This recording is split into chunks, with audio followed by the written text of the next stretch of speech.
Kannada matrimony ಆಷಾಢ offer. ಈಗ membership ತಗೊಳ್ಳಿ, ಆಷಾಢದಲ್ಲಿ free ಆಗಿ ಯೂಸ್ ಮಾಡಿ. ಭಾರತ್ ಮಾತಾ ಕಿ ರೈತ ವಿರೋಧಿ ಕಾಂಗ್ರೆಸ್ ಸರ್ಕಾರಕ್ಕೆ, ರೈತ ವಿರೋಧಿ ಕಾಂಗ್ರೆಸ್ ಸರ್ಕಾರಕ್ಕೆ ಸನ್ಮಾನ್ಯ ಈ ಪ್ರತಿಭಟನೆಯನ್ನ ಉದ್ದೇಶಿಸಿ ಮಾತಾಡಿದಂತ ಸನ್ಮಾನ್ಯ ವೀರೇಂದ್ರ ಅವರೇ, ಹಿರಿಯರಾದಂತ ಸನ್ಮಾನ್ಯ ಯಡಿಯೂರಪ್ಪಾಜಿ ಅವರೇ, ಜಲವಾದಿ ನಾರಾಯಣ ಸ್ವಾಮಿ ಅವರೇ, ಸಿ.ಟಿ. ರವಿ ಅವರೇ, ಶ್ರೀವಾಸ್ತವ ಅವರೇ, ಸುಮಲತಾ ಅವರೇ, ವೇದಿಕೆ ಮೇಲಿರುವಂತ ನಾರಾಯಣ ಗೌಡ್ರೆ, ಸಚ್ಚಿದಾನಂದ ಅವರೇ, ನಾಗೇಂದ್ರ, ಇಂಗ್ಲೇಶ್ ಅವರೇ, ಮಹೇಶ್ ಅವರೇ, ಎಲ್ಲ ಪಕ್ಷದ ಎಲ್ಲ ಹಿರಿಯ ಮುಖಂಡರೇ, ಪ್ರಮುಖವಾಗಿ ಇವತ್ತು ಕಾವೇರಿ ಕೆಆರ್ಎಸ್ಗೆ ಮುತ್ತಿಗೆ ಯಾಕೆ ಹಾಕಿದ್ರು ಅಂತ ಹೇಳಿದ್ರೆ, ಸನ್ಮಾನ್ಯ ಡಿ.ಕೆ. ಶಿವಕುಮಾರ್ ಅವರು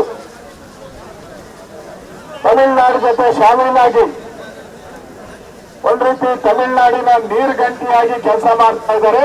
ಅದರ ವಿರುದ್ಧವಾದಂತಹ ಹೋರಾಟಕ್ಕೆ ನಾವೆಲ್ಲರೂ ಕೂಡ ಇಲ್ಲಿದ್ದು. ಇವತ್ತು ತಮಿಳುನಾಡಲ್ಲಿ ನೀರು ಹೋಗ್ತಾ ಇದ್ರೆ ಈಗ ಸರ್ವಪಕ್ಷದ ಸಭೆಯನ್ನ ಕರೆದಿದ್ದಾರೆ.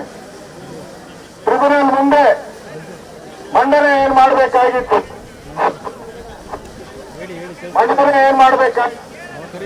ಮಂಡನೆ ಮಾಡಕ್ ಮುಂಚೆ ಸರ್ವಪಕ್ಷದ ಸಭೆ ಕರೆದು ಎಲ್ಲರನ್ನ ಕೇಳಿ ನಮ್ಮ ನಿಲುವು ಏನಿರ್ಬೇಕು ಅಂತ ಮಾಡಲಿಲ್ಲ. ಈಗಾಗಲೇ ಕಾವೇರಿ ಟ್ರಿಬ್ಯುನಲ್ ಇದೆ, ಅಲ್ಲಿ ಹೋಗ್ಬೇಕಾದ್ರೆ ಯಾರು ರಾಮಲಿಂಗಾರೆಡ್ಡಿ ಅವರು ಹೋಗಿದ್ರು. ಅವರಿಗೆ ಖಾತೆ ಗಮನನೇ ಇಂಟ್ರೆಸ್ಟ್ ಇಲ್ಲ, ನನ್ನ ಖಾತೆ ಬೇಡ ಅಂತೇಳಿ ಸ್ಟ್ರೈಕ್ ಮಾಡಿದ್ರು. ಹೋಗಿದ್ದಾರೆ, ಅವರನ್ನ ನ್ಯಾಯ ಸಿಗುತ್ತಾ? ಮುಖ್ಯಮಂತ್ರಿಗಳು ದೆಹಲಿಯಲ್ಲೇ ಇದ್ರು, ಕಾನೂನು ತಜ್ಞನ ಕರೆದು ನಮ್ಮ ಲಾಯರ್ಗಳನ್ನ ಕರೆದು ಏನು ವಾದ ಮಾಡಬೇಕು, ಕಾವೇರಿ ಕೆಆರ್ಎಸ್ ಒಣಗಿದೆ, ಕುಡಿಯೋಕೆ ನೀರಿಲ್ಲ, ಬೆಂಗಳೂರಿಗೆ ನೀರಿಲ್ಲ, ಮೈಸೂರಿಗೆ ನೀರಿಲ್ಲ, ಮಂಡ್ಯಗೆ ನೀರಿಲ್ಲ, ಇದನ್ನ ಯಾಕೆ ಅವ್ರಿಗೆ ಹೇಳಿಲ್ಲ? ಡಿ.ಕೆ. ಶಿವಕುಮಾರ್ ಅಲ್ಲಿ ಕಾಕ್ರೋಚ್ ಪಾರ್ಟಿ ಡೆಲ್ಲಿ ಬೆಳಿಗ್ಗೆಯಿಂದ ಸಾಯಂಕಾಲದವರೆಗೂ ಡೆಲ್ಲಿಯಲ್ಲಿ ಆ ಕಾಕ್ರೋಚ್ ಪಾರ್ಟಿ ಜೊತೆ ಚಕ್ಕಂದ ಆಡ್ತಾ ಇದ್ರು. ಇನ್ನು ರೈತರ ಹೊಲಗಳಿಗೆಲ್ಲ ಅವಾಗೆ ಬಿಡ್ತೆಗಳು, ಈ ಕಾಕ್ರೋಚ್ಗಳೆಲ್ಲ ಬಂದು ಇಲ್ಲಿ ಹೊಲಗಳೆಲ್ಲ ಸೇರ್ಕೊಂತ ಇದೆ, ನೀರಿಲ್ಲ.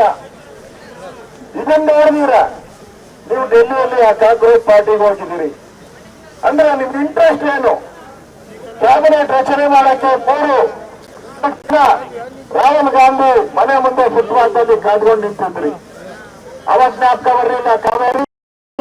ಇವತ್ತು ಕಾವೇರಿ ಭಾಗದಲ್ಲಿ ಬೀದಿಗಿಟ್ಟು ಹೋರಾಟ ಮಾಡ್ತಾ ಇದ್ದಾರೆ, ಹತ್ತಿ ಉರಿತಾ ಇದೆ, ಮುಂದೆ ನೀರಿಗೆ ಸಮಸ್ಯೆ ಆಗ್ತದೆ. ರೈತರಿಗೆ ಎಲ್ಲರಿಗೂ ಹೇಳಿದಾರ ಬೆಳೆ ಬೆಳಿಬೇಡಿ ಅಂತ. ಹಾಗಾದ್ರೆ ಏನ್ ಮಾಡ್ಬೇಕು ಅವರು? ಪರಿಹಾರ ಏನಾನ ಕೊಟ್ಟಿದ್ದೀರಾ? ರೈತರು ಪರಿಹಾರ ಕೊಟ್ಟಿದ್ದೀರಾ? ಒಂದ್ ನಯಾ ಪೈಸಾ ಪರಿಹಾರ ಕೊಟ್ಟಿಲ್ಲ. ಕನ್ನಡ ಮ್ಯಾಟ್ರಿಮೋನಿ ಆಷಾಢ ಆಫರ್. ಈಗ ಮೆಂಬರ್ಶಿಪ್ ತಗೊಳ್ಳಿ, ಆಷಾಢದಲ್ಲಿ ಫ್ರೀ ಆಗಿ ಯೂಸ್ ಮಾಡಿ.